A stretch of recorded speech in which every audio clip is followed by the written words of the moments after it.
Erasme de Rotterdam, philosophe, philologue, théologien, humaniste. Léonard de Vinci, artiste, chercheur, penseur.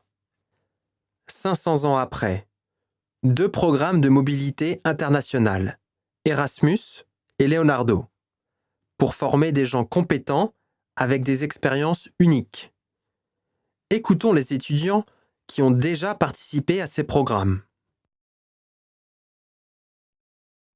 Je m'appelle Johanna, je viens de Suède. J'ai passé une année à Séville. Quant à mon expérience Erasmus, ce qui m'a impressionné le plus, ce sont les nouvelles rencontres, les nouvelles connaissances. Au début, tout était un peu stressant et difficile. Mais je pense que le fait d'aller étudier dans un autre pays est bénéfique pour tous, car on apprend beaucoup de nous-mêmes et d'une autre culture, d'une autre langue. Bonjour, je suis Gabriel. Je suis espagnol et j'étais en Erasmus l'année passée en Suède, à Karlstad Universitet. On m'a très bien accueilli. De manière générale, l'expérience Erasmus m'a fait grandir. Quant au système éducatif, il y a une bonne coordination pour que les étudiants Erasmus s'intègrent. J'ai eu la possibilité de faire les activités sportives et culturelles. Quand je pense à mon séjour, je me souviens des gens, du pays, des amis. Bonjour, moi c'est Helmut. Je viens d'Allemagne. J'ai passé 3 mois en Belgique. Ce que je retiens le plus de mon séjour, c'est la liberté de voyager. J'ai parcouru la Belgique. J'ai aussi apprécié l'expérience de l'autonomie. On se retrouve seul et on doit tout gérer. Mais si j'avais l'opportunité d'y retourner, je n'hésiterais pas. Je m'appelle Laure et j'ai passé une année en tant qu'étudiante Erasmus en Autriche, à Linz, pour compléter mes études de gestion et direction d'entreprise. L'année suivante, j'ai obtenu une autre bourse, Leonardo, à Berlin, en Allemagne, pour travailler dans une entreprise et appliquer mes connaissances acquises pendant mon année Erasmus et mes années d'études. Les premières semaines ont été difficiles, mais tout le monde s'adapte. C'est un vrai défi. Je m'appelle Lucia et j'ai eu 2 expériences à l'étranger, Erasmus et Leonardo. Mes 2 stages se sont déroulés en France. Les 2 sont très différents, mais profitables. J'ai travaillé avec des personnes malvoyantes. Ces expériences ont été très positives et je les recommande à tout le monde. En effet, elles contribuent au développement personnel et professionnel de chacun.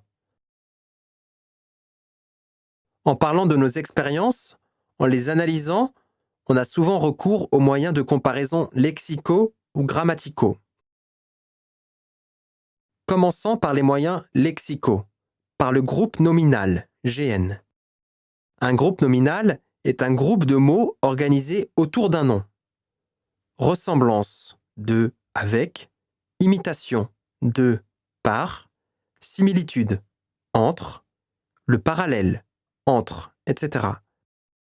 La ressemblance de cette ville avec Lyon est incroyable. On peut avoir recours à l'adjectif qualificatif.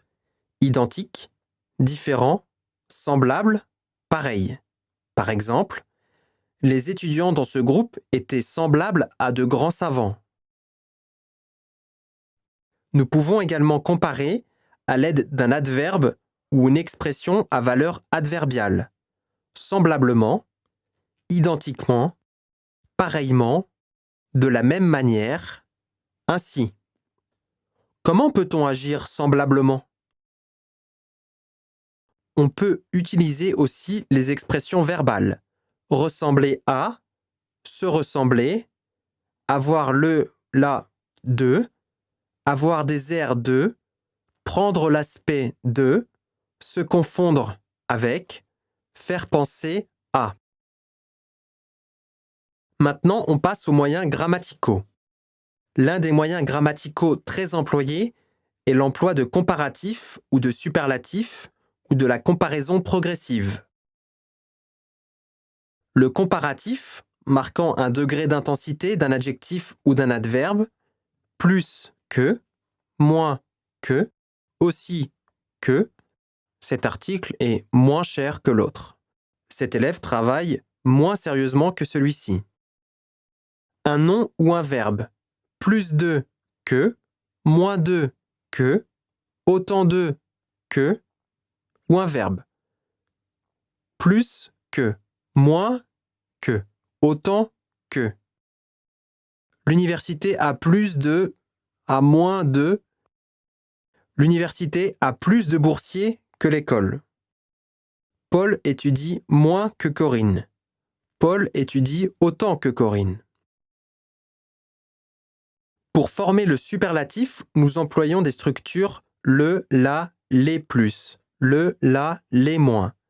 C'est le salon le plus intéressant de l'année. C'est le salon le moins intéressant de l'année.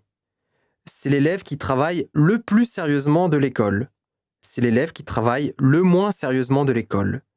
C'est le boursier qui a le plus de talent. C'est elle qui étudie le moins. C'est elle qui étudie le plus. Et enfin, la comparaison progressive portant sur un adjectif, un adverbe, un nom. Il existe d'autres moyens grammaticaux.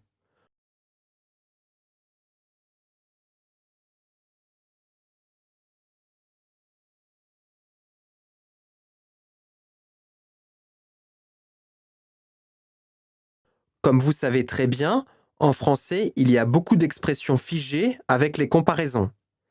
Elles peuvent être liées au monde des animaux ou des plantes, aux parties du corps. Elles peuvent être liées aux personnages littéraires ou historiques.